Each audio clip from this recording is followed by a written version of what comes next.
আমার পিছনে যে শিপটা দেখতেছেন এটা আন্তর্জাতিক একটা মাদার ভেসেল। আপনাদের কম বেশি আমি অনেক শিপই দেখিয়েছি আগে পরে, কিন্তু এই যে যে পিছনে এই যে শিপটা দেখছেন এই শিপটা অন্য অন্য শিপ থেকে একটু ডিফারেন্ট ডিফারেন্ট মনে হচ্ছে যে এটা কোনো একটা স্টেডিয়াম বা দরবার হল।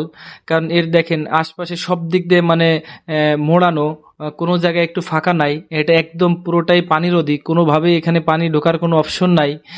এই শিপ সাধারণত গাড়ি বহন করে, অন্য অন্য শিপে স্ট্রাকচার বা কাঠামো একটু ভিন্নতা থাকে, কারণ এই শিপের ভিন্নতাটা ঠিকই অন্যরকম। কারণ অন্য অন্য যে শিপগুলো আছে সেই শিপগুলো সাধারণত তেল, কয়লা, গম, চিনি ইত্যাদি বিভিন্ন বিভিন্ন মানে তেলবাহী যেগুলো সেগুলো তেল বহন করে, আর আদার আদার যে কার্গো যেগুলো বহন করে সেগুলো বিভিন্ন কোয়ালিটির কার্গো বহন করে, বা বিভিন্ন ফুড মাল, কখনো ক্লিংকার, কখনো সিলাক্স, কখনো গম ইত্যাদি ইত্যাদি, বলতে গেলে অনেক আইটেম আছে। সেই ধরনের আইটেম ব্যবহার করে এই যে এই শিপটা এখন এই যে মোংলা পোর্টে এখানেই ভিড়বে। যেহেতু মোংলা পোর্টের খুবই নাব্যতা সংকট, একদম পানি নাই বললেই চলে। ওখানে যে শিপটা যেখান থেকে এখানে সর্বোচ্চ 6 থেকে 7 মিটার গভীরতা আছে। এই খুবই নাব্যতা সংকট এই মোংলা পোর্টে। এই জন্য বেশি ড্রাফটের অর্থাৎ বেশি গভীরতার যে শিপগুলো আছে সেই শিপগুলোই মোংলা পোর্টে আসতে পারে না। এই শিপের ভিতরটা আমি অবশ্য আপনাদের দেখাইতে পারতেছি না। ভিতরটা হচ্ছে কয়েক তলা বিশিষ্ট, যেখানে একদম মানে দরবার হল বলছি, মানে ভিতরে একদম ফাঁকা। সেখানে গাড়ি স্টেপ বাই স্টেপ সাজিয়ে রাখে, মানে এক একটা ফ্লোরে এক একটা মানে এক এক সারিতে এক এক সারি গাড়ি রাখা যায়। এরপরে আবার আর একটা স্টেপ আছে, সেখানে আর এক সারি গাড়ি রাখা যাবে। এরকম 5 থেকে 6 স্টেপে গাড়ি রাখা যায় এই শিপে। এই শিপ শুধু গাড়ি বহন করে, অন্য কোনো মালামাল বহন করে না বা করার সম্ভাবনা না। সেই জন্যই অন্য অন্য শিপ থেকে এই শিপের ভিন্নতা সম্পূর্ণ একটু অন্যরকম।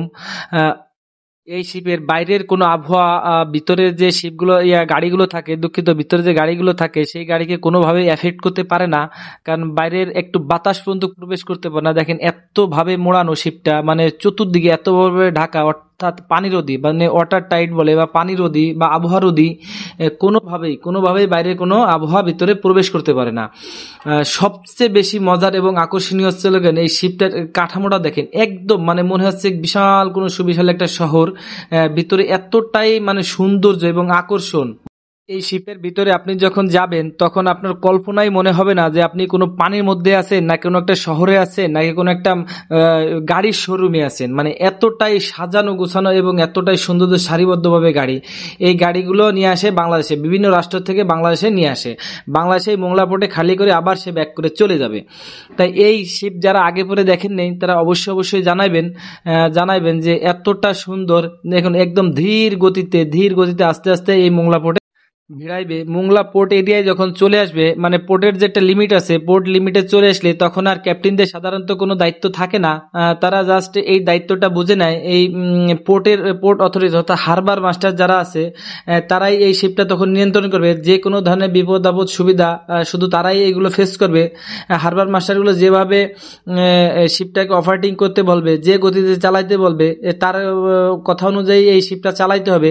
প্রত্যেকটা পোর্টে যখন পোর্ট এরিয়া চলে আসে তখন নির্দিষ্ট জায়গা থেকে হারবার মাস্টার বা পাইলট, পোর্ট এরিয়ার যে দায়িত্বরত যে হারবার মাস্টার বা পাইলট আছে, তারাই নিয়ন্ত্রণ করে থাকে। তখন আর কোনো ওই ক্যাপ্টেনের দ্বারা কোনো নিয়ন্ত্রণ থাকে না। কারণ ওই মাস্টার যেভাবে বলে, ওই হারবার মাস্টার বা ক্যাপ্টেন বলেন যে বা পাইলট বলেন, যেভাবে নিয়ন্ত্রণ করবে সেভাবে নিয়ন্ত্রণ করতে বাধ্য।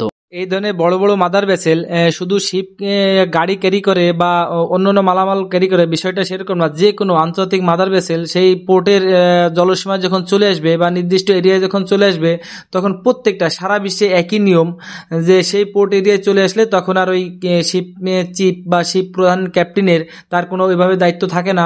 কারণ এই পোর্ট এরিয়া সম্পর্কে ওই ক্যাপ্টেনের ভালো জানার কথা না।